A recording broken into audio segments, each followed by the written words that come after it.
حبيبه دائما وسرمدا. أما بعد فأعوذ بالله من الشيطان الرجيم.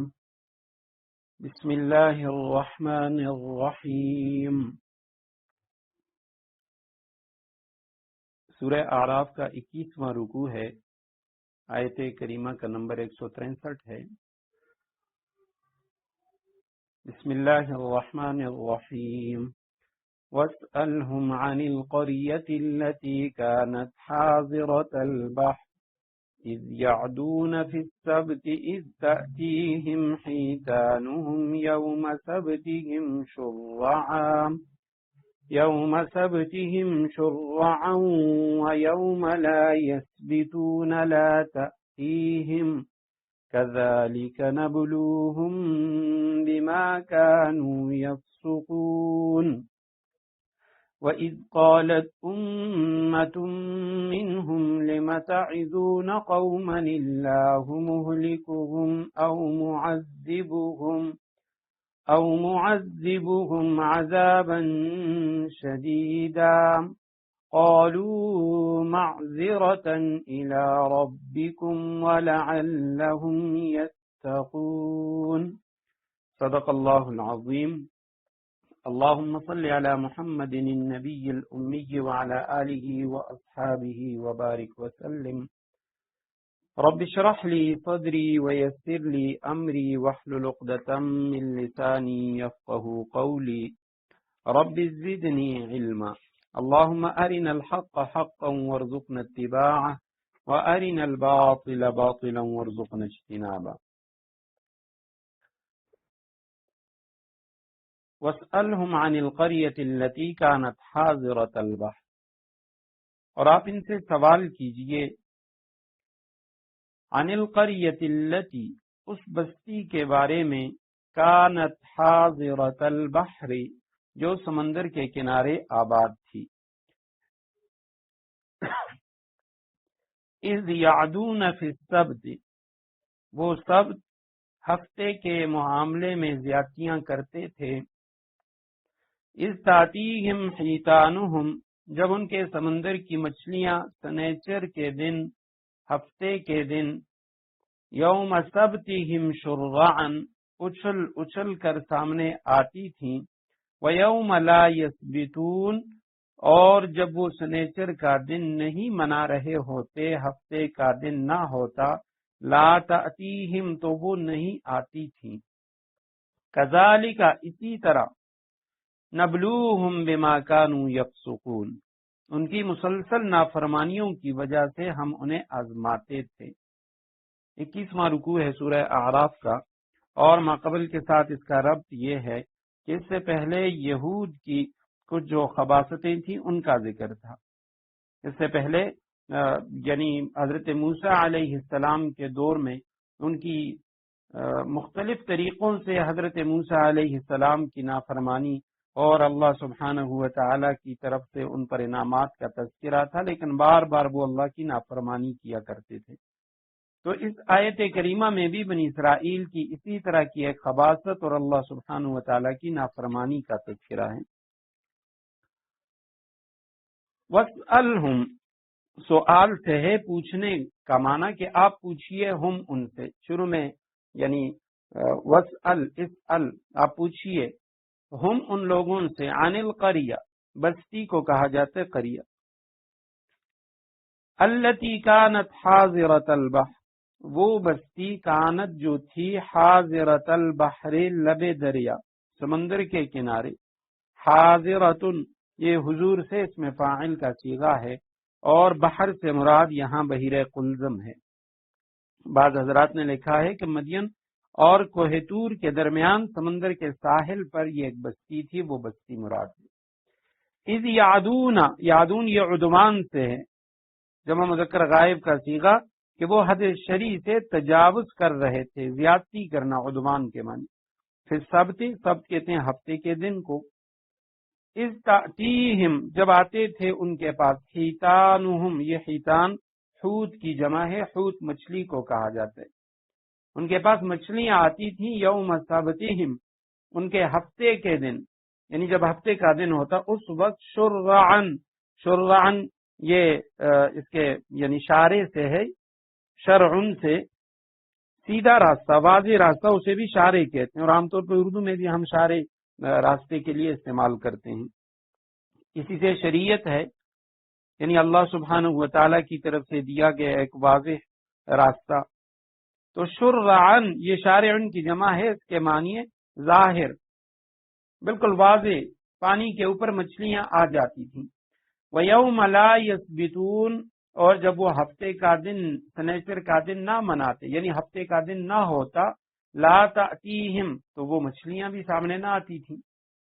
کذالک، اسی طرح، نبلوہم، ہم نے ان کو آزمایا، بما کانوا یفسقون، ان کی مسلسل نافرمانیوں کی وجہ سے۔ اب یہاں اس سے مراد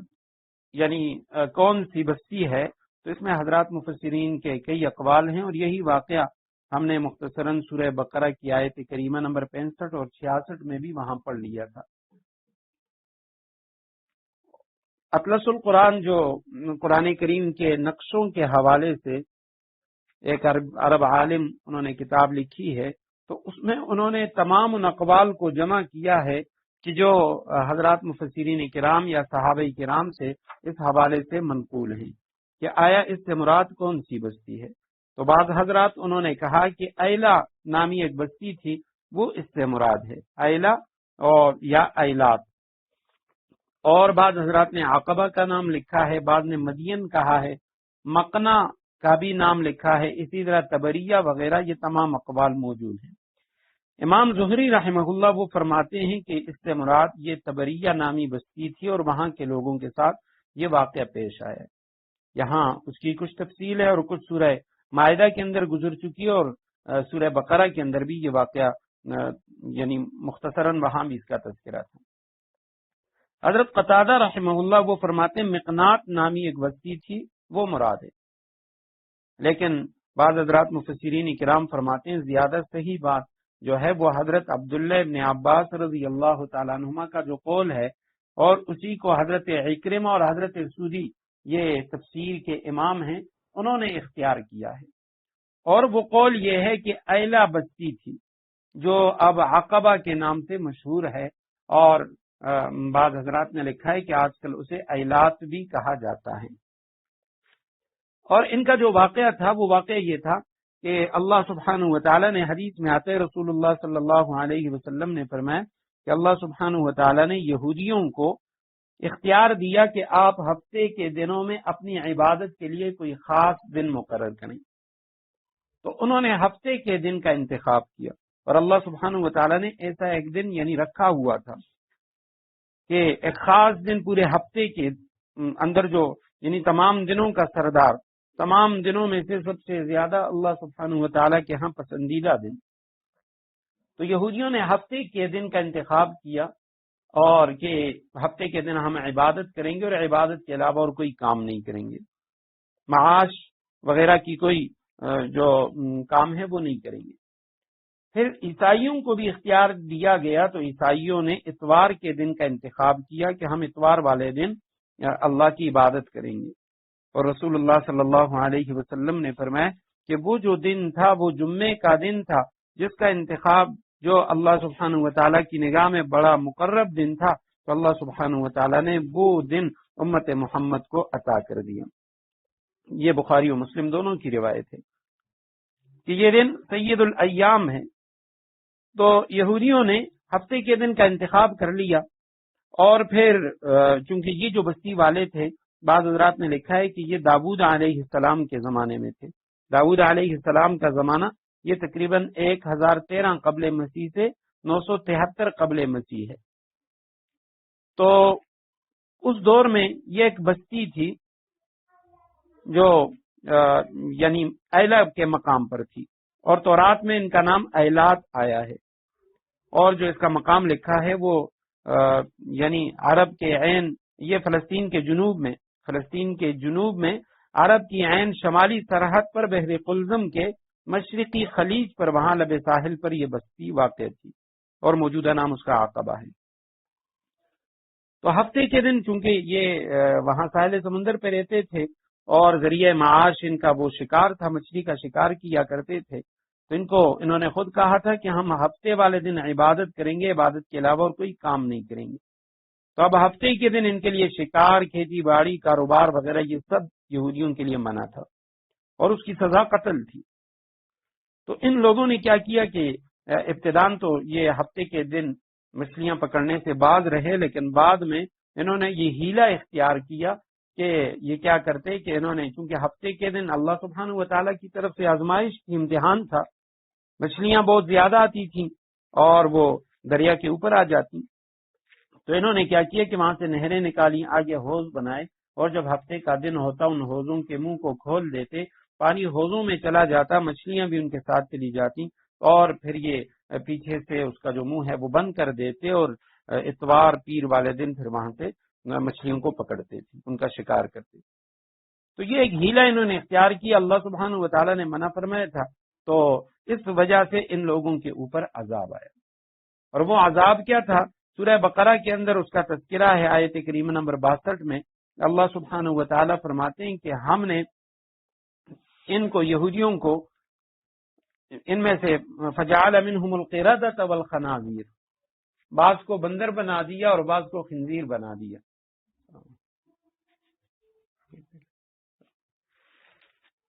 تو یہ یعنی ان پر عذاب کا تذکرہ ہے۔ اور وہاں پہ آخر میں ایک لفظ ہے وَمَوْعِظَةً لِّلْمُتَّقِينَ، کہ یہ جو واقعہ ہے اصحاب السبت والا، ہفتے کے دن کہ یہ جو لوگ جن کے ساتھ یہ واقعہ پیش آیا، تو یہ وہاں پہ موعظہ کا لفظ قرآن نے اختیار کیا،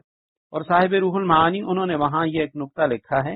کہ اللہ تعالی نے عبادتوں کو خاص خاص حیث کے ساتھ خاص اوقات میں متعین کیا ہے، یعنی خاص اوقات کے اندر عبادت کے خاص خاص طریقے بتائے ہوئے ہیں، تاکہ طبعی جو ظلمتیں ہیں وہ دور ہوں۔ تو اب جو شخص ان حیاتوں کی رعایت نہیں کرتا تو اس کا جو نور استعداد ہے وہ ضائع ہو جاتا ہے، اور اصحاب سبت کی طرح ان کو مسخ کر دیا جاتا ہے، یعنی جس جانور کے اوصاف اس میں راسخ ہیں انہی کی طبیعت اس میں پیدا کر دی جاتی ہے۔ اگرچہ امت محمد کے لیے مسخ صورت نہیں ہے، اللہ سبحانہ و تعالیٰ نے ان کی صورتوں کا جو مسخ ہے وہ اللہ سبحانہ و تعالیٰ نہیں کریں گے، لیکن پھر بھی اللہ سبحانہ و تعالیٰ ان کی جو طبیعتیں ہیں ان طبیعتوں کے اندر وہ مسخ واقع ہو جاتا ہے۔ چنانچہ بہت سارے اہل کشف جو ہیں اس زمانے میں بھی ایسے پائے جاتے ہیں اور پائے گئے ہیں کہ جو انسانوں کو اسی حیوان کی شکل میں دیکھتے ہیں جس کی صفت حیوانی اس پر غالب ہوتی ہے، مثلا جس میں ظلم شقاوت غالب ہوتی ہے تو اسے آتا ہوا دیکھ کر وہ کہہ دیتے ہیں کہ بھیڑیا آ رہا ہے، یا جس پر حرام خوری کی گندگی غالب ہوتی ہے اسے دیکھ کر وہ یوں بول اٹھتے ہیں کہ یہ سور چلا رہا ہے۔ تو یہ یہاں پہ آیت کریمہ نمبر 162 میں اللہ سبحانہ و تعالیٰ نے اس اصحاب السبت کا تذکرہ کیا ہے، اور آگے پھر آخر میں فرمایا اخذنا الذین ظلموا بعذاب بئیس بما كانوا یفسقون، تو وہ عذاب بئیس جو ہے وہ یہی ہے کہ ان کی صورتوں کو مسخ کیا گیا۔ امام مجاہد رحمہ اللہ وہ فرماتے ہیں کہ یہ یعنی مسخ سوری نہیں تھا، ان کی صورتوں کو مسخ نہیں کیا، جمہور کا قول یہی ہے کہ صورتوں کو مسخ کیا گیا اور 3 دن کے بعد یہ سب مر گئے، جبکہ امام مجاہد رحمہ اللہ کا قول ہے کہ نسخ معنوی تھا، صورتوں کا مسخ نہیں تھا،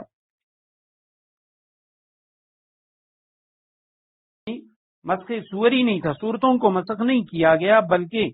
یہ معنوی مسخ ہے، یعنی صورت تو ان کی انسان کی رہی لیکن ذہن اور فکر جو ہے وہ مسخ ہو گیا، اور بندروں کی سی قبی اور مذموم عادتیں ان میں پیدا ہو گئی۔ حضرت قتادہ رحمہ اللہ ان کا قول ہے کہ ان کے جو جوان تھے ان کو اللہ نے بندر بنا دیا اور جو بوڑھے تھے ان کو خنزیر بنا دیا۔ تفسیر خازن میں اور تفسیر کبیر وغیرہ میں لکھا ہے کہ ان کے دماغ یعنی بعینی ہی اسی حال پر رہنے دیے گئے، شکلیں تو مسخ ہو گئیں، صورتیں مسخ ہو گئیں، لیکن دماغ وہ اسی حال پہ رہنے دیے گئے جس میں وہ پہلے تھے، اور جسم جو ہے وہ مسخ ہو کر بندروں کے سے ہو گئے یا وہ خنزیر کی طرح ہو گئے۔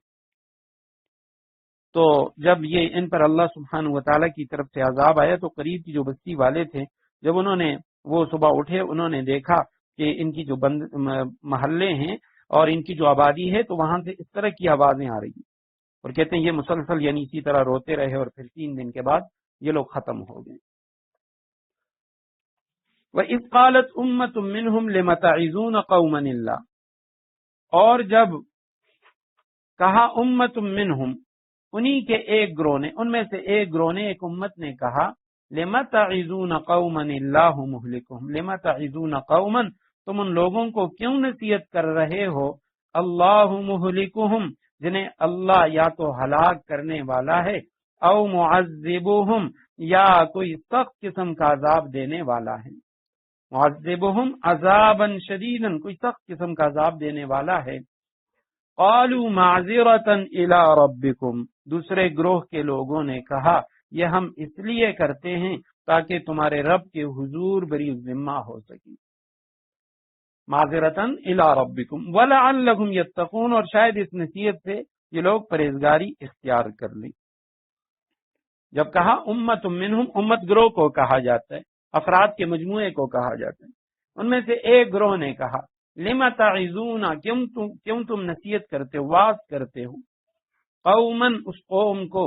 اللہ مہلکہم، کہ اللہ ان کو ہلاک کرنے والا ہے، مہلک اس میں فاعل کا صیغہ، ہلاک کرنے والا، ہم ان کو، او معذبہم، یا ان کو عذاب کا، یعنی اللہ سبحانہ وتعالی یا عذاب دینے والا ہے، عذابا شدیدا، سخت قسم کا عذاب۔ قالوا، تو وہ جو دوسرا گروہ ہے اس نے جواب دیا، جو نصیحت کر رہے تھے، معذرتا الی ربکم، انہوں نے کہا یہ ہم اس لیے کر رہے ہیں تاکہ تمہارے رب کے حضور بری ذمہ ہو سکیں، معذرتا الی ربکم، یعنی ہماری جو نصیحت ہے یہ صرف اس لیے ہے کہ ہم اپنے رب کے سامنے اپنا یہ عذر پیش کر سکیں کہ اللہ ہم نے تو ان کو نصیحت کی ہے، تاکہ اللہ سبحانہ وتعالی ہم سے اس حوالے سے نہ پوچھے، وَلَعَلَّهُمْ يَتَّقُونَ، اور شاید اس نصیحت سے یہ لوگ پرہیزگاری اختیار کر لیں۔ تو یہاں اس بستی کی جو آبادی تھی وہ 3 مختلف الخیال گروہوں میں بٹ گئی تھی، ان میں 3 گروہ بن گئے تھے۔ پہلا گروہ وہ تو کھلم کھلا نافرمان گروہ، یعنی مچھلی کے شکاری، اور دوسرا جو گروہ یہ وہ تھے کہ جو نہ انہوں نے شکار کیا اور نہ شکار کرنے والوں کو روکا، خود بھی شکار نہیں کیا، دوسروں کو روکا بھی نہیں، یہ دوسرا گروہ تھا۔ اور تیسرا گروہ وہ ہے کہ نہ صرف شکار سے اجتناب کیا بلکہ شکار کرنے والوں کو روکتے بھی رہے، یہ تیسرا گروہ تھا۔ اب یہاں یہ جو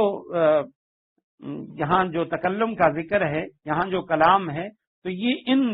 بعد والے جو 2 گروہ ہیں ان کے درمیان میں ہے، یعنی جنہوں نے خود شکار نہیں کیا، ایک گروہ وہ خود شکار نہیں کیا لیکن ان کو روکا بھی نہیں، دوسرا وہ گروہ خود شکار بھی نہ کیا اور ان کو روکتے بھی رہے۔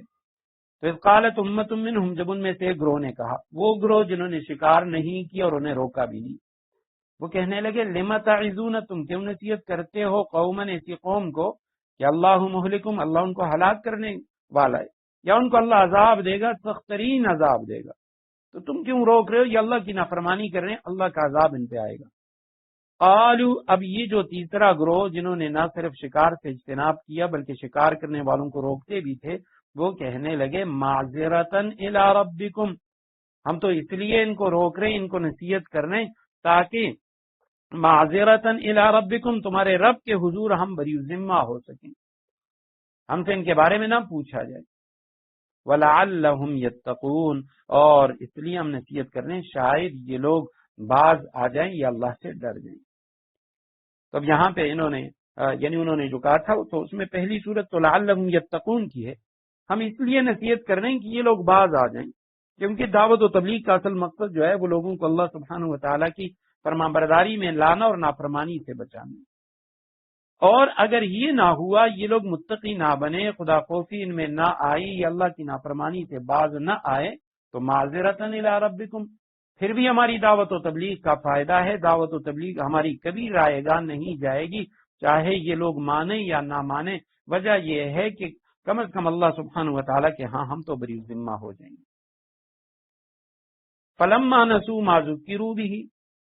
پھر جب یہ لوگ بات بلا بیٹھے، ما ذکروا بہ، جس کی انہیں نصیحت کی گئی تھی، انجینا الذین ینہون عن السوء، تو برائی سے روکنے والوں کو تو ہم نے بچا لیا، وَأَخَذْنَا الَّذِينَ ظَلَمُوا، اور جنہوں نے زیادتیاں کی تھیں ان کو ہم نے پکڑ لیا، بعذاب بئیس، سخت عذاب میں، بما کانوا یفسقون، ان کی مسلسل نافرمانی کی بنا پر۔ فلما، پس جب نسو، نسیان سے ہے وہ بھول گئے، لیکن یہ لفظ نسیان یہ صرف بھولنے کے معنی میں نہیں آتا، یعنی بھولنے کا مطلب یہ ہے کہ قصدن کوئی شخص کسی کام کو چھوڑ دے یا بھول جائے، دونوں معنی کے لیے یہ آتا ہے۔ من قرطبی رحمہ اللہ وہ فرماتے ہیں ترکوہ عن قصد، یہاں پہ مراد بھول کر، یعنی انہوں نے نصیحت کو نہیں چھوڑا، بلکہ مطلب یہ انہوں نے قصدن اس نصیحت کو چھوڑ دیا۔ ما ذکروا بھی، تذکرہ نصیحت جس کی انہیں نصیحت کی گئی، مجہول کا صیغہ ہے۔ انجینا، ہم نے نجات دی، جمع متکلم کا صیغہ ہے۔ الذین، ان لوگوں کو، ینہونا، جو روکتے رہے، عن السوء، برائی سے۔ وَأَخَذْنَا، اور ہم نے پکڑ لیا، الذین، ان لوگوں کو، ظلموا، جنہوں نے ظلم کیا، جنہوں نے زیادتی کی تھی، بعذاب بئیس،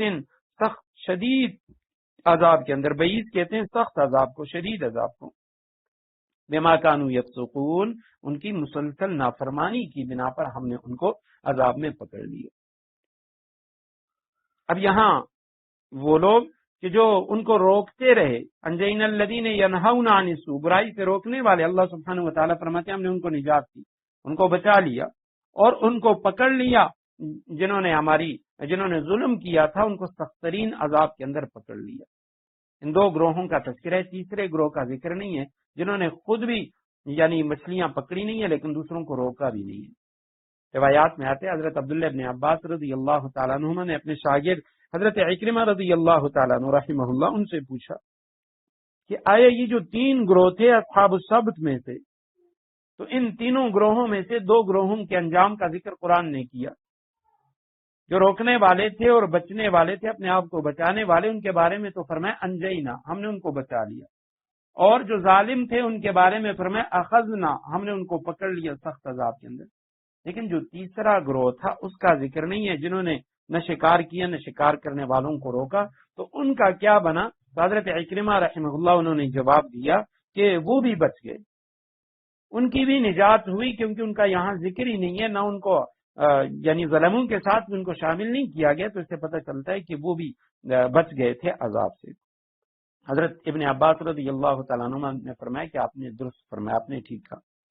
لیکن علماء نے لکھا اس کا یہ مطلب نہیں ہے کہ دنیا میں اگر نافرمانی وہ بڑھتی رہے اور کوئی شخص یہ کہے کہ جی میں تو خود نافرمانی نہیں کرتا، میں گناہ نہیں کرتا، لہذا دوسروں کو روکنا یہ میرے ذمے نہیں ہے، تو علماء نے لکھا ہے یہ بات غلط ہے، کیونکہ امر بالمعروف نہی عن المنکر کا قرآن کریم نے کئی مقامات پہ حکم دیا، رسول اللہ صلی اللہ علیہ وسلم نے اپنی امت کو اس کا حکم دیا، اور قرآن کریم میں کئی مقامات پہ، ایک مقام پہ فرمائے وَاتَّقُوا فِتْنَةً لَا تُصِيبَنَّ الَّذِينَ ظَلَمُوا مِنْكُمْ خَاصَّةً، یاد رکھو کہ دنیا میں جب اللہ کا عذاب آئے گا تو وہ صرف ظالموں پہ نہیں آئے گا، ان کے ساتھ تم پر بھی عذاب آئے گا۔ اور اسی طرح قرآن کریم کی وہ آیت کریمہ سورہ مائدہ میں ہم پڑھ چکے ہیں جس میں فرمایا کہ ایمان والو اپنے آپ کو بچاؤ، اپنی فکر کرو، تو کسی دوسرے شخص کا گمراہ ہونا وہ تمہیں نقصان نہیں دے سکتا۔ تو اس میں حضرت ابوبکر صدیق رضی اللہ تعالیٰ عنہ نے ممبر پہ کھڑے ہو کے خطبہ ارشاد فرمایا، اور اس میں فرمایا کہ تمہیں یہ آیت کریمہ دھوکے میں نہ ڈالے کہ تم خود فرما بردار ہو، لہذا دوسروں کی نافرمانی سے تمہیں کوئی نقصان نہیں ہوگا، واللہ ایسا نہیں ہے، بلکہ تم سے پوچھا جائے گا ان لوگوں کے بارے میں۔ اور ایک روایت میں ہے، بخاری و مسلم کی روایت ہے، بلکہ حدیث قدسی ہے، کہ اللہ سبحانہ و تعالیٰ نے جبریل امین کو ایک بستی کی ہلاکت کے لیے بھیجا، وہاں دیکھا ایک بزرگ، ایک راہب، وہ عبادت کے اندر مصروف ہے، اور عبادت بھی اس نے ایسی کی ہے کہ یعنی پلک جھپکتے بھی اس نے اللہ سبحانہ و تعالیٰ کی نافرمانی نہیں کی۔ جبریل امین واپس جاتے ہیں، اللہ آپ نے تو اس بستی پر عذاب کا فیصلہ کیا لیکن اس کے اندر تو فلاں تمہارا جو دوست ہے، ولی ہے، وہ بھی موجود ہے۔ تو اللہ سبحانہ و تعالیٰ نے فرمایا کہ اس کو سب سے پہلے عذاب میں شامل کرو اور پھر باقی بستی والوں میں۔ اس کی وجہ یہ ہے کہ اللہ سبحانہ و تعالیٰ نے فرمایا کہ وہ لوگ نافرمانی کیا کرتے تھے اور اس کا چہرہ کبھی بھی متغیر نہیں ہوا ان لوگوں کی نافرمانی کرنے کی وجہ سے، یہ تو بس اپنے آپ کو ہی سمجھتا رہا کہ جی میں تو گناہ سے پاک ہوں۔ تو اللہ کی نافرمانی جو باقی لوگوں نے کی فرمایا اس کی وجہ سے کبھی اس کے چہرہ بھی متغیر نہیں ہوا، لہذا اس کو بھی عذاب میں شامل کرو۔ فلما عتوا عما نهوا عنه،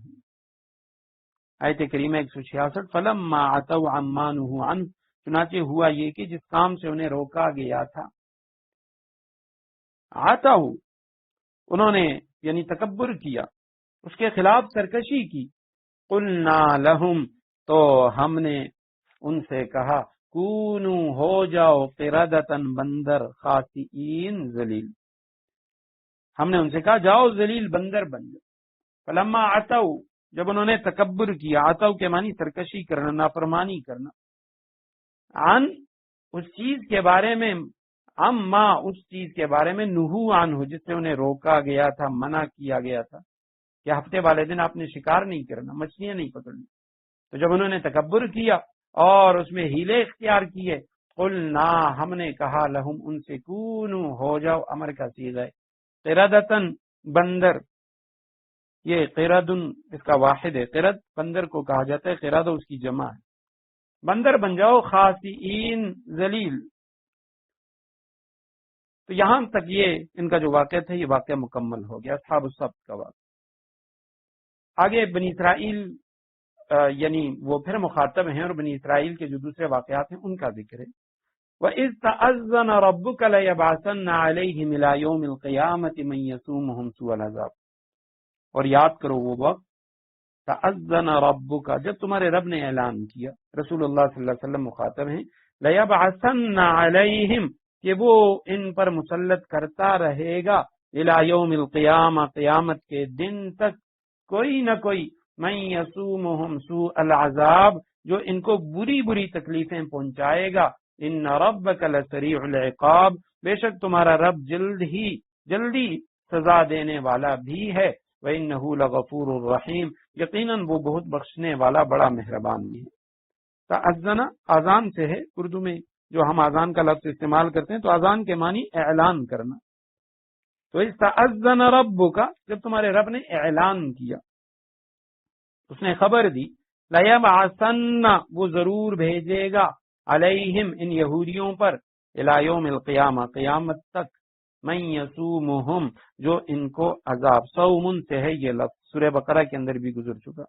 وہ ان کو تکلیف دے گا۔ وہاں فرعون کے متعلق کہ یاد کرو صبح کو کہ جب فرعون یذبحون ابناءکم ویستحیون نساءکم، وہاں پہ بھی یہ صوم کا لفظ ہے، وہ ان کو تکلیف دیتا تھا، تو یہ ان کے اوپر ہم مسلط کریں گے ایسے شخص کو، من یسومہم جو ان کو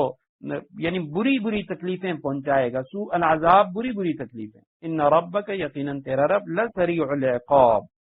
جلدی سزا دینے والا، وَإِنَّهُ لَغَفُورٌ الرحیم اور یقیناً وہ بہت بخشنے والا بڑا مہربان ہے۔ تو یہودیوں کے متعلق اللہ سبحانہ وتعالی نے فرمایا یہ جو یسومہم من یسومہم وہ شخص ان کو تکلیف پہنچائے گا، تو اس سے مراد تو یہودی ہیں، لیکن کون سے یہودی مراد ہیں؟ تو اس میں حضرات مفسرین کرام کے 3 اقوال ہیں۔ پہلا قول تو یہ ہے کہ بعض حضرات نے کہا ہے کہ مچھلی کا شکار کرنے والا گروہ مراد ہے، کہ ان لوگوں پر اللہ سبحانہ وتعالی اس شخص کو مسلط کرے گا، لیکن کیونکہ اس بارے میں ہم نے پڑھ لیا کہ اللہ سبحانہ وتعالی نے ان کو حکم دیا کہ تم بندر بن جاؤ، اور پھر روایات میں آتا ہے کہ 3 دن کے بعد ان کا خاتمہ کر دیا گیا۔ تو دوسرا قول یہ ہے کہ اس سے پوری یہودی امت مراد ہے، سارے کے سارے یہودی مراد ہیں، جس دور کے بھی ہوں تو ان پہ اللہ سبحانہ وتعالی کی طرف سے یہ عذاب مسلط ہے جب تک وہ یہودی رہیں گے۔ اور تیسرا قول یہ ہے کہ آپ صلی اللہ علیہ وسلم کے دور کے جو یہودی تھے وہ مراد ہیں۔ مدینہ منورہ کے اندر یہود کے جو 3 بڑے قبیلے تھے، بنو قریظہ، بنو قینقاع اور بنو نذیر، تو یہ جو لوگ ہیں یہودی رسول اللہ صلی اللہ علیہ وسلم کے دور کے یہ مراد ہیں۔ تو اب یعنی اس سے پہلے تو ہمیشہ اسی طرح ہوتا رہا۔ حضرت موسیٰ علیہ السلام کے بعد، موسیٰ علیہ السلام کے دنیا سے جانے کے بعد بخت نصر وہ ان پہ مسلط ہوا، اور انہوں نے ان کا جو ہیکل تھا اس ہیکل کو بھی اس نے گرا دیا، اور اسی طرح تورات جو کتاب تھی تو اس کے جتنے نسخے تھے وہ بھی اس نے ختم کر دیے، وہ بھی جلا دیے۔ پھر اس کے بعد حضرت عیسیٰ علیہ السلام کا دور آیا. عیسیٰ علیہ السلام کے دنیا سے جانے کے 70 سال بعد یعنی 70 عیسوی میں ٹائٹس رومی کو اللہ نے ان پر مسلط کیا اور اس نے 1,33,000 جو یہودی تھے ان کو قتل کیا، ان کا قتل عام کیا. عزیر علیہ السلام کے جو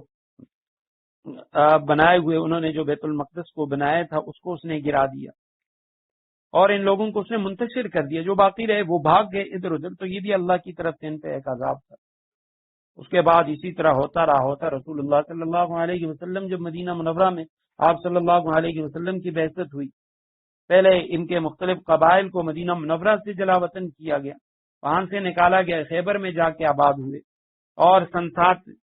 ہجری کے اندر غزوہ خیبر کا واقعہ پیش آیا تو اس میں بھی یہ ذلیل و خوار ہوئے، رسوا ہوئے. اس کے بعد ہمیشہ ان کے ساتھ اسی طرح ہوتا رہا اور یعنی جو عیسائی تھے تو عیسائیوں نے بھی ان کو قسم قسم کی تکلیفیں دی، کیونکہ انہیں پتا تھا کہ یہ حضرت عیسیٰ علیہ السلام کو قتل کرنا چاہتے تھے. عیسیٰ علیہ السلام کے دشمن تھے وہ. عیسیٰ علیہ السلام کو ان کے بعض فرقے وہ خدا کہتے ہیں. اب یہ 20ویں صدی کے اندر ہٹلر نے 60 لاکھ یہودیوں کا قتل عام کیا، ہولوکاسٹ کے نام سے جو مشہور ہے. تو بہت سارے لوگ وہ 60 لاکھ لکھتے ہیں لیکن خود یہودی جو ہیں یا بعض ان کے مورخ وہ اس کا انکار کرتے ہیں، لیکن 40 لاکھ پہ تو سب کا اتفاق ہے کہ کم از کم اس نے 40 لاکھ یہودیوں کو چن چن کے ان کو قتل کیا اور اس بے دردی سے ان کو قتل کیا کہ ان کو جمع کیا جاتا ہے ایک جگہ پہ، پھر ان کے کپڑے اتارے جاتے کہ جی اس کے اندر جوئیں پڑ گئی ہیں، ہم یہ ختم کرنا چاہتے ہیں. اور ان کے کپڑوں کو بھی محفوظ کیا گیا کہ جی یہ بھی ہم بعد میں استعمال کریں گے، یہ بھی ہمارے کسی نہ کسی کام آئیں گے. اور پھر ان کو مختلف مشینوں کے ذریعے ان کو گزارا جاتا اور ان کے ذریعے مشینوں کے ذریعے ان کے جسموں کے ٹکڑے ٹکڑے کیے گئے، پھر ان مختلف کیمیکلز کے ذریعے ان کو پگھلایا گیا. اور کہتے ہیں آخر میں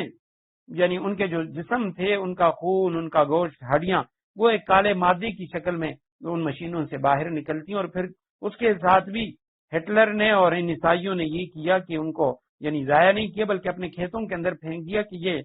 ہمارے جو کھیت ہیں تو اس میں کھاد کی جگہ ہم استعمال کریں گے. من یسومہم سوء العذاب، یہ قیامت تک ان کے ساتھ ایسا ہوتا رہے گا. البتہ ایک اعتراض اشکال یہ پیدا ہو سکتا ہے کہ جی آج کل تو یہودی ان کے پاس اپنا ملک ہے اور اختیار ہے اور یعنی ایک جگہ پہ وہ جمع ہو چکے ہیں. تو اس کے بھی علماء کرام نے مختلف جواب دیے ہیں. سورہ بقرہ کے اندر بھی تھا ضربت علیہم الذلۃ والمسکنۃ وباءوا بغضب من اللہ، اور اسی طرح سورہ مائدہ کے اندر یا سورہ آل عمران کے اندر وہاں بھی یہی الفاظ آ چکے ہیں. اور یہاں بھی ہے آخر میں الی یوم القیامہ، قیامت تک. تو بعض علماء نے لکھا ہے کہ قیامت تک کا مطلب یہ ہے کہ قیامت سے کچھ پہلے ان کو یعنی دجال کی تیاری کے لیے پھر یہ لوگ منظم ہو جائیں گے اور پھر عیسیٰ علیہ السلام آئیں گے، وہ ان کا خاتمہ کریں گے. لیکن بعض علماء نے لکھا ہے کہ ان کا یہ جو ظاہری اجتماع ہے یا ان کا اپنا ملک بنانا یا وہاں پہ یہ سارے کے سارے جمع ہونا، یہ بھی اسی لیے ہے کہ حضرت عیسیٰ علیہ السلام دنیا میں جب تشریف لائیں گے تو اس وقت حضرت عیسیٰ علیہ السلام کے لیے ان لوگوں کا خاتمہ وہ آسان ہوگا. ایک ہی جگہ پہ ان کو قتل کیا جائے گا. اور یہاں تک روایات میں آتا ہے کہ اگر یہ کسی پتھر کے پیچھے چھپیں گے تو وہ پتھر گواہی دے گا کہ میرے پیچھے یہودی ہے. کوئی درخت ان کو پناہ نہیں دے گا، درخت کے پیچھے یہ نہیں چھپ سکیں گے. ان ربک لسریع العقاب، فرمایا یقیناً تیرا رب بہت جلد حساب لینے والا ہے. تو اس لیے یا تو یہ دنیا کی سزا یہ مراد ہے اور یا آخرت کے اندر یعنی بہت جلد دنیا کا خاتمہ ہونے والا ہے اور اللہ سبحانہ وتعالی حساب لیں گے. اور ایک معنی علماء نے یہ بھی کیا لسریع العقاب، جلد عذاب دینے والے، یعنی اللہ سبحانہ وتعالی کی طرف سے جو عذاب ہے اس میں کوئی تاخیر نہیں ہوگی. وَإِنَّهُ لَغَفُورٌ الرحیم، اور جو باز آ جاتا ہے تو یقیناً اللہ سبحانہ وتعالی وہ بہت بخشنے والا بڑا مہربان بھی ہے کہ جو بندہ اللہ کی طرف رجوع کر لے اور اپنے گناہوں پہ نادم ہو جائے، توبہ کر لے، تو اللہ سبحانہ وتعالی اپنی مخلوق میں سے، بندوں میں سے کسی کے ساتھ اللہ سبحانہ وتعالی کی ذاتی دشمنی نہیں ہے کہ وہ ہر حال میں اس کو عذاب دے گا، اس کو ذلیل و رسوا کرے گا. وَقَطَّعْنَاهُمْ فِي الْأَرْضِ أُمَمًا، یہ بھی انہی کی سزا کا ذکر ہے. قطعناہم، ہم نے ان کو بانٹ دیا، فی الارض، دنیا میں، زمین میں، اممن، مختلف جماعتوں میں. ہم نے دنیا میں ان کو مختلف جماعتوں کے اندر بانٹ دیا، مختلف فرقے گروہ بنا دیے۔ منہم الصالحون، چنانچہ ان میں سے نیک لوگ بھی تھے، ومنہم دون ذالک، کچھ دوسری طرح کے لوگ بھی۔ وبلوناہم، اور ہم نے انہیں آزمایا، بالحسنات، اچھے حالات سے، والسیئات سے، اور برے حالات سے، لعلہم یرجعون، تاکہ وہ راہ راست کی طرف لوٹ آئیں۔ قطعناہم، تقطیع سے ہے کاٹ دینا، ٹکڑے ٹکڑے کر دینا، ہم نے انہیں ٹکڑے کیا، بانٹ دیا، زمین میں، ملک میں، دنیا میں، اممن، امت کی جمع، فرقے گروہ۔ منہم، ان میں سے الصالحون، کچھ نیک بھی ہیں۔ عبداللہ ابن سلام رضی اللہ تعالی عنہ، جو یہودیوں کے عالم تھے، انہوں نے اسلام قبول کیا، جلیل القدر صحابی ہیں۔ اسی طرح دیگر کئی صحابہ کرام، حضرت کعب احبار رضی اللہ تعالی عنہ۔ ومنہم دون ذالک، کچھ ان کے علاوہ بھی ہیں، برے قسم کے لوگ بھی ہیں۔ وبلوناہم، ہم نے انہیں آزمایا، بالحسنات، اچھے حالات کے ساتھ بھی، وسیئات، برے حالات کے ساتھ، یعنی اچھے برے حالات یا افلاس اور فراخی، یہ سب اللہ سبحانہ وتعالیٰ کی طرف سے آزمائش ہوتی ہے۔ اللہ سبحانہ وتعالیٰ اپنے بندوں کو آزماتے ہیں، بعض لوگوں کو غربت و افلاس کے ذریعے، بیماری کے ذریعے، اور کسی کو اللہ سبحانہ وتعالیٰ صحت کے ذریعے، مالداری کے ذریعے۔ لعلہم یرجعون، اور اللہ سبحانہ وتعالیٰ اس لیے آزماتے ہیں تاکہ وہ راہ راست کی طرف لوٹ آئیں۔ مالداری دی، اللہ نے مال دیا اس لیے کہ بھئی میں راحت، چین و سکون اس کو عطا کروں، یہ میری طرف آ جائے۔ اور یہ اگر بیماری آئی ہے وہ بھی اس لیے اللہ سبحانہ وتعالیٰ لے کے آئے ہیں تاکہ یہ بندہ اپنے آپ کو کمزور اور ضعیف سمجھ کے اپنے رب کی طرف رجوع کر لے۔ فخلف من بعدہم خلف ورثوا الکتاب، پھر ان کے بعد ان کی جگہ ایسے جانشین آئے، خلف ورثوا الکتاب، ایسے جانشین آئے جو کتاب یعنی تورات کے وارث بنے۔ یاخذون عرض هذا الادنی، مگر ان کا حال یہ تھا کہ وہ ذلیل دنیا کا ساز و سامان رشوت میں لیتے۔ وَيَقُولُونَ، اور یہ کہتے ہیں، سَيُغْفَرُ لَنَا، ہماری بخشش ہو جائے گی۔ وَإِن عَرَضٌ، حالانکہ اگر اسی جیسا ساز و سامان دوبارہ ان کے پاس آ جاتا، يَأْخُذُوهُ، تو وہ اسے بھی رشوت میں لے لیتے۔ أَلَمْ يُؤْخَذْ عَلَيْهِمْ مِيثَاقُ الْكِتَابِ، کیا ان سے کتاب میں مذکور یہ عہد نہیں لیا گیا تھا، اللہ یقولوا علی اللہ الا الحق، کہ وہ اللہ کی طرف حق کے سوا کوئی بات منسوب نہ کریں۔ ودرسوا ما فیہ، اور اس کتاب میں جو کچھ لکھا تھا وہ انہوں نے باقاعدہ پڑھا بھی تھا۔ والدار الاخرۃ خیر، آخرت والا گھر بہتر ہے، للذین یتقون، ان لوگوں کے لیے جو تقوی اختیار کرتے ہیں۔ افلا تعقلون، اے یہود کیا پھر بھی تم عقل سے کام نہیں لیتے؟ فخلف من بعدہم خلف، تو ان کے جانشین بنے۔ خلفہ واحد مذکر غائب کا صیغہ ہے، جانشین، خلیفہ، جانشین بنے، آئے ان کے بعد، من بعدہم، ان کے بعد، خلف، ان کے جانشین۔ یہ جو لفظ ہے خلف اور خلف، یہ دونوں طرح سے استعمال ہوتا ہے، اردو میں بھی بعض اوقات لوگ استعمال کرتے ہیں۔ تو اگر یہ لام کے زبر کے ساتھ ہو، خلفن، تو اس کے معنی ہوتی ہے اچھا جانشین۔ جیسے بہت ساری کتابوں پہ ہم دیکھتے ہیں، یا کسی اشتہار میں کسی بڑے عالم کا نام لکھا ہوتا ہے تو اس کے ساتھ لکھا ہوتا ہے خلف الرشید، یعنی فلاں عالم کا اچھا جانشین۔ کسی بڑے عالم کا بیٹا ہوتا ہے تو لکھا ہوتا ہے خلف الرشید، فلاں جو بزرگ تھے اس کے اچھے جانشین۔ لیکن اگر خدا نخواستہ اس کو خلفن پڑھا جائے لام کے سکون کے ساتھ تو اس کا معنی ہوتا ہے برے جانشین۔ جیسے یہاں پہ ہے فخلف من بعدہم خلفن، لام کے سکون کے ساتھ اس کے معنی برے جانشین۔ تو فخلف من بعدہم خلفن، پھر ان کے بعد ان کی جگہ لی خلفن، برے جانشینوں نے، ورثوا الکتاب، جو کتاب کے وارث بنے، اور یاخذون، وہ لیتے تھے، عرض ھذا الادنی، اس ذلیل دنیا کا ساز و سامان۔ ادنا دنوب سے ہے، ایک معنی اس کے زیادہ نزدیک بھی، اسی لیے دنیا کو دنیا کہا جاتا ہے کہ ہم اس میں موجود ہیں، قریب ہے۔ اور بعض علماء نے اس کو لکھا ہے کہ دنیا دنی سے ہے، دنی کے معنی ذلیل، خسیس چیز۔ تو وہ اس ذلیل دنیا کا ساز و سامان رشوت میں لیتے تھے۔ وَيَقُولُونَ، اور یہ کہتے ہیں، سَيُغْفَرُ لَنَا، ہمیں بخش دیا جائے گا، ہماری بخشش ہو جائے گی، یہ مجہول کا صیغہ ہے۔ مضارع کا. وہیں یاتہم اور اگر آ جائے ان کے پاس عارض سامان مثلہ اسی جیسا دوبارہ یعنی اتنا اور ان کو دیا جائے یاخذوہ تو اس کو بھی لے لیتے ہیں. جتنی زیادہ ان کو رشوت دی جاتی ہے یہ اسی قدر لیتے ہیں اور کہتے ہیں کہ جی ہماری تو بخشش ہو جائے گی. پہلے پارے میں ہم پڑھ چکے ہیں قالوا لن تمسنا النار الا ایاما معدودہ. ان کے مختلف نظریات و خیالات تھے کہ ہمیں تو بس کچھ تو کہا کرتے تھے کہ نحن ابناء اللہ و احباؤ، علیاذ باللہ ہم تو اللہ کے بیٹے اللہ کے چہیتے ہیں تو ہمیں تو عذاب نہیں ہوگا. بات کہتے تھے ہم تو ابراہیم علیہ السلام کی اولاد میں سے ہیں اور ابراہیم علیہ السلام جہنم کے دروازے پہ ہوں گے تو وہ ہمیں بچا لیں گے. کچھ کہتے تھے ہمیں اگر عذاب ہوگا بھی تو چند دن ہوگا. تو یہ کہتے ہیں کہ ہمیں ہماری بخشش ہو جائے گی. علم یؤخذ علیہ میثاق الکتاب، تو اللہ سبحانہ وتعالیٰ فرماتی ہیں کیا نہیں لیا گیا ان سے میثاق الکتاب، کتاب کے اندر ایک عہد و پیمان ان سے نہیں لیا گیا تھا، کتاب کے اندر ان کو نہیں کہا گیا تھا، اور وہ یہ تھا اللہ یقولوا علی اللہ الا الحق، کہ اللہ کی طرف حق کے سوا کوئی بات منسوب نہ کریں. وَدَرَسُوا مَا فِيهِ، اور انہوں نے باقاعدہ اسے پڑھا بھی تھا. یہ جو درسو کا لفظ ہے یہ دو معنی دیتا ہے. ایک تو درس جس طرح ہم کہتے ہیں درس و تدریس، درس کے معنی پڑھنا، تدریس کے معنی پڑھانا، درس و تدریس پڑھنا پڑھانا. تو انہوں نے اس کتاب کے اندر اس عہد و پیمان کو پڑھا بھی تھا کہ ہم نے جیسے یعنی سے پہلے کئی جگہ پہ گزر گیا وَلَا تَشْتَرُوا بِآيَاتِي ثَمَنًا قَلِيلًا، اللہ سبحانہ وتعالیٰ فرماتے ہیں ہم نے انہیں کہا تھا کہ میری کتاب پہ آپ نے پیسے نہیں لینے، رشوت نہیں لینی، اس کی غلط تشریحات نہیں کرنی. ایک مطلب تو یہ ہے کہ کتاب کے اندر اس چیز کو انہوں نے پڑھا بھی تھا پھر بھی وہ رشوت لیتے تھے. جبکہ اس درسو کا ایک مفہوم اور بھی ہے اور وہ مفہوم ہے مٹانا.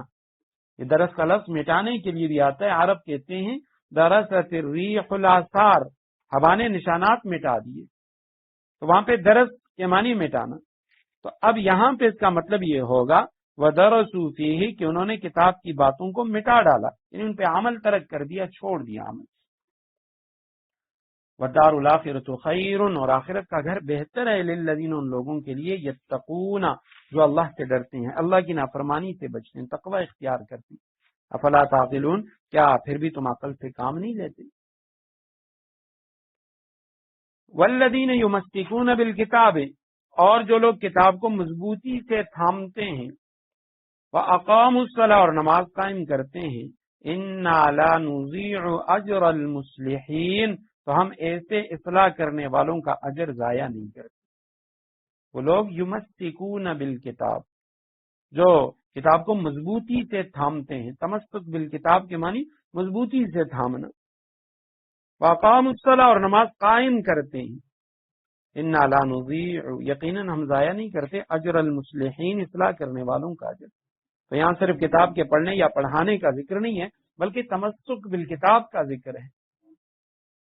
اور رسول اللہ صلی اللہ علیہ وسلم نے حدیث مبارکہ میں فرمایا، موطا امام مالک کی روایت ہے، حضرت انس رضی اللہ تعالیٰ عنہ مرفوعاً روایت کرتے ہیں، آپ صلی اللہ علیہ وسلم نے فرمایا کہ میں تم میں دو چیزیں چھوڑ کے جا رہا ہوں، ترکت فیکم امرین لن تضلوا ما تمسکتم بہما، دو چیزیں میں تم میں چھوڑ کے جا رہا ہوں، تم کبھی گمراہ نہیں ہوگے جب تم ان دو چیزوں کو مضبوطی سے تھام لوگے. تمسک، تم وہاں بھی تمسک کا لفظ ہے. تو تمسک کے معنی مکمل طور پہ اس کتاب کو، اس کی اتباع کرنا، اس کی پیروی کرنا. تو جن لوگوں نے یمسکون بالکتاب، کتاب کو مضبوطی سے تھام لیا، وَأَقَامُوا الصَّلَاةَ، اور نماز قائم کرتے رہے. یہ بھی قرآن کریم میں اکثر نماز کی ادائیگی کا ذکر نہیں آتا، قیام کا ذکر آتا ہے. بعض علماء اس کی تشریح کرتے ہیں قیام کا مطلب یہ ہے کہ مکمل فرائض واجبات کے ساتھ ساتھ سنن اور مستحبات کی رعایت رکھ کے نماز ادا کرنا. اور بعض حضرات اس کی اقام الصلاح کی تشریح یہ کرتے ہیں کہ نماز کے قیام کا مطلب یہ ہے صرف اپنی نمازوں کی فکر نہیں کرتے بلکہ جتنے بھی مسلمان ہیں ان سب کی نمازوں کی فکر کرتے ہیں. اِنَّا لَا نُضِيعُ أَجْرَ الْمُحْسِنِينَ، یقیناً ہم اصلاح کرنے والوں کا اجر ضائع نہیں کرتے. وَإِذْ نَتَقْنَا الْجَبَلَ فَوْقَهُمْ كَأَنَّهُ ظُلَّةٌ، یہ بھی انہی کی جو برائیاں تھیں، نافرمانیاں تھیں، ان میں سے ایک اور نافرمانی کی طرف اشارہ ہے کہ وہ وقت یاد کروں۔ نطقنا الجبل فوقہم، جب ہم نے پہاڑ کو ان کے اوپر اس طرح اٹھا دیا تھا کأنہ ذلۃ، جیسے وہ کوئی سائبہ ہو، وظنوا، اور انہوں نے یعنی انہیں یہ گمان ہو گیا تھا، یقین ہو گیا تھا، انہ واقع بہم، کہ وہ ان کے اوپر گرنے ہی والا ہے۔ خذوا ما آتیناکم بقوہ، اس وقت ہم نے حکم دیا تھا کہ ہم نے تمہیں جو کتاب دی ہے اسے مضبوطی سے تھامو، واذکروا ما فیہ، اور اس کی باتوں کو یاد کرو، لعلکم تتقون، تاکہ تم تقوی اختیار کر سکو۔ وَإِذْ نَتَقْنَا الْجَبَلَ، نتقنا یہ جمع متکلم ماضی کا صیغہ، نتقن کے معنی اٹھانا یا اکھاڑ دینا۔ بعض علماء نے نتق کے معنی کیے ہیں یعنی ہلانا، اس کو حرکت دینا۔ تو جب ہم نے ان پر اٹھا دیا پہاڑ کو، یہاں پہ صرف پہاڑ کا ذکر ہے، اور سورہ بقرہ کے اندر ہم نے پڑھ لیا وَرَفَعْنَا فَوْقَهُمُ الطُّورَ، ہم نے کوہ طور کو ان کے اوپر اٹھا دیا تھا، اور اس طریقے سے فوقہم ان کے اوپر اٹھایا کأنہ ذلۃ، جیسے وہ کوئی سائبہ ہو، وظنوا، اور انہوں نے یقین کر لیا۔ یہ ظن کا لفظ گمان کا معنی بھی دیتے، یقین کا معنی، یہاں مراد یقین کا معنی ہے۔ انہوں نے یقین کر لیا تھا انہ واقع بہم، کہ وہ ان پر واقع ہونے، ساقط ہونے والا، گرنے والا ہے۔ خذو، یہ یعنی اللہ سبحانہ وتعالیٰ نے ان سے کہا، اس وقت ہم نے ان سے کہا تھا لے لو، پکڑ لو، ما آتیناکم، جو ہم نے تمہیں دیا، بقوت، مضبوطی سے، جو کتاب دی اس کو مضبوطی سے تھام لو، واذکروا ما فی، اور اس کی باتوں کو یاد کرو، لعلکم تتقون، تاکہ تم تقوی اختیار کرو۔ اس وقت کا واقعہ جب موسیٰ علیہ السلام کو طور لے کر ان کے پاس، موسیٰ علیہ السلام کو طور سے تورات لے کر ان کے پاس گئے، تو اس وقت وہ کہنے لگے کہ موسیٰ، اس کے جو احکامات ہیں یہ تو بہت مشکل ہیں، اس پہ عمل کرنا ہمارے لیے بہت مشکل ہے۔ تو اس وقت پھر اللہ سبحانہ وتعالیٰ نے کوہ طور کو ان کے اوپر اٹھا دیا۔ بعض حضرات کہتے ہیں کہ یہ یعنی کوہ طور کے نیچے تھے اور کوہ طور پہ زلزلہ آیا تو یہ لوگ ڈر گئے، سجدے کے اندر گر گئے، اور بعض علماء فرماتے ہیں نتقنا کا لفظ ہے یہاں پہ، سورہ بقرہ میں رفعنا کا لفظ ہے اٹھانا، لیکن یہاں پہ نتق کا لفظ ہے، اور نتق کے معنی ہوتے ہیں یعنی اکھاڑ دینا، کہ ہم نے کوہ طور کو حقیقتاً اٹھا دیا ان کے سروں کے اوپر، اور جبریل امین کے ذریعے ان کو حکم دیا گیا کہ اب تم سجدے میں گرو، عبادت کرو، نہیں تو کوہ طور تم پہ گر جائے۔ تو اس وقت یہ سارے کے سارے پھر سجدے میں گر گئے۔ تو ہم نے کہا خذوا ما آتیناکم بقوہ، مضبوطی سے تھام لو جو کتاب ہم نے تمہیں دی ہے، واذکروا ما فیہ، اور اس کی باتوں کو یاد کرو، لعلکم تتقون، تاکہ تم متقی بن جاؤ۔ سورہ بقرہ کی آیت نمبر 63 میں اور سورہ نساء آیت کریمہ 154 میں یہ واقعہ گزر چکا ہے۔ البتہ یہاں پہ ایک اشکال ذہن میں آ سکتا ہے کہ جی یہ اللہ سبحانہ وتعالیٰ نے ان پہ زبردستی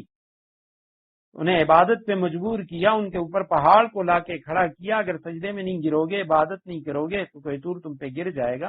حالانکہ قرآن کہتا ہے لا اکراہ فی الدین، کی دین کے اندر کوئی اکراہ نہیں ہے۔ تو علماء نے لکھا ہے کہ اسلام کی قبولیت میں کوئی اکراہ نہیں ہے، کسی کو آپ زبردستی مسلمان نہیں بنا سکتے، لیکن جب کوئی شخص اسلام قبول کر لے گا، مسلمان ہو جائے گا، اور وہ اقرار کر لے گا کلمہ طیبہ کا، تو اس کے بعد اب عبادات اور اسی طرح گناہوں سے اپنے آپ کو بچانا یہ اس کے لیے لازم ہے۔ اس نے ایک عہد کر لیا۔ آسان مثال علماء نے لکھا ہے کہ جس طرح کوئی شخص ہے، اب ہم پاکستان میں بیٹھے ہوئے ہیں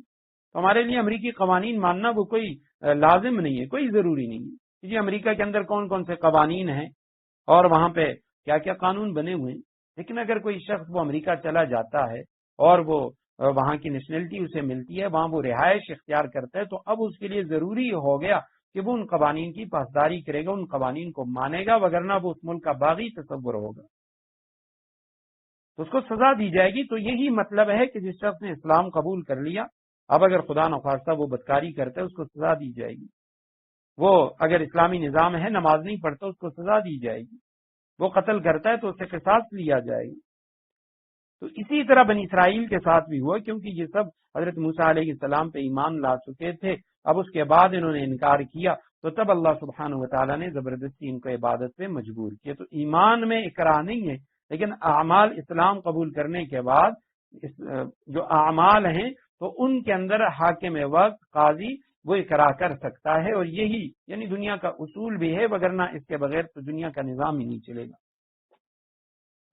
وَإِذْ أَخَذَ رَبُّكَ مِنْ بَنِي آدَمَ مِنْ ظُهُورِهِمْ ذُرِّيَّتَهُمْ وَأَشْهَدَهُمْ عَلَى أَنفُسِهِمْ أَلَسْتُ بِرَبِّكُمْ قَالُوا بَلَى شَهِدْنَا أَن تَقُولُوا يَوْمَ الْقِيَامَةِ إِنَّا كُنَّا عَنْ هَذَا غَافِلِينَ۔ اور اے رسول صلی اللہ علیہ وسلم لوگوں کو وہ وقت یاد دلاؤ، اذ اخذ ربک، جب تمہارے پروردگار نے لیا، من بنی آدم، اولاد آدم سے، آدم کے بیٹوں سے، من ظہورہم، ان کی پشت سے، آدم کے بیٹوں کی پشت سے، ذریتہم، ان کی ساری اولاد کو، وَأَشْهَدَهُمْ عَلَىٰ أَنفُسِهِمْ، اور ان کو خود اپنے اوپر گواہ بنایا تھا اور پوچھا تھا، أَلَسْتُ بِرَبِّكُمْ، کیا میں تمہارا رب نہیں ہوں؟ قَالُوا بَلَىٰ، سب نے جواب دیا تھا کہ بلا، کیوں نہیں، شہدنا، ہم سب اس بات کی گواہی دیتے ہیں اور یہ اقرار ہم نے اس لیے کیا تھا، اس لیے لیا تھا، ان تقولوا یوم القیامہ، تاکہ تم قیامت کے دن یہ نہ کہہ سکو انا کنا عن ھذا غافلین، ہم تو اس بات سے بے خبر تھے۔ یہ رکوع نمبر 22 ہے، اور ماقبل کے ساتھ اس کا ربط یہ ہے کہ اس سے پہلے یعنی خاص میثاق کا ذکر تھا، یہودیوں کے میثاق، الم یؤخذ علیہم میثاق الکتاب، آیت کریمہ نمبر 169 کے اندر، وہاں ایک خاص یہودیوں کے میثاق کا، عہد و پیمان کا ذکر تھا، اور یہاں پہ عام میثاق کا ذکر ہے جو اللہ سبحانہ وتعالی نے تمام ذریت آدم سے، آدم علیہ السلام کی تمام اولاد کے لیے اس میثاق کا ذکر۔ وَإِذْ أَخَذَ رَبُّكَ مِنْ بَنِي آدَمَ مِنْ ظُهُورِهِمْ، رسول اللہ صلی اللہ علیہ وسلم سے فرمایا جا رہا ہے کہ جب تمہارے پروردگار نے آدم کی بیٹوں کی پشت سے ان کی ساری اولاد کو نکالا تھا، وَأَشْهَدَهُمْ، اور انہیں گواہ بنایا تھا۔ شہادت کا لفظ یا شہید کا لفظ قرآن کریم میں 4 معانی کے لیے آتا ہے، گواہ کا معنی بھی دیتا ہے، موجود ہونے کا معنی بھی دیتا ہے، مددگار کا معنی بھی دیتا ہے، دوست کا معنی بھی دیتا ہے۔ الست بربکم، اللہ سبحانہ وتعالی نے سوال کیا تھا کیا میں تمہارا رب نہیں ہوں؟ قالوا، تو سب نے جواب دیا تھا بلا، کیوں نہیں، آپ ہی ہمارے رب ہیں، شہیدنا، ہم سب اس بات کی گواہی دیتے ہیں۔ اور آگے اللہ سبحانہ وتعالی فرماتے ہیں ان تقولوا، یہ تو پیمان ہم نے اس لیے لیا تھا، ان تقولوا یوم القیامہ، کہ قیامت کے دن یہ نہ کہہ سکو انا کنا عن ھذا غافلین، ہم تو اس بات سے بے خبر تھے، ہمیں تو پتہ ہی نہیں۔ اب یہاں جس عہد و میثاق کا ذکر ہے تو یہاں جمہور علماء کرام، تمام حضرات مفسرین کرام، بلکہ مسلمانوں کے جتنے بھی فرقے ہیں وہ تمام فرقے وہ کہتے ہیں کہ یہ اللہ سبحانہ وتعالی نے ایک عہد و پیمان لیا تھا، ایک میثاق اللہ سبحانہ وتعالی نے لیا تھا تمام آدم علیہ السلام کی اولاد سے۔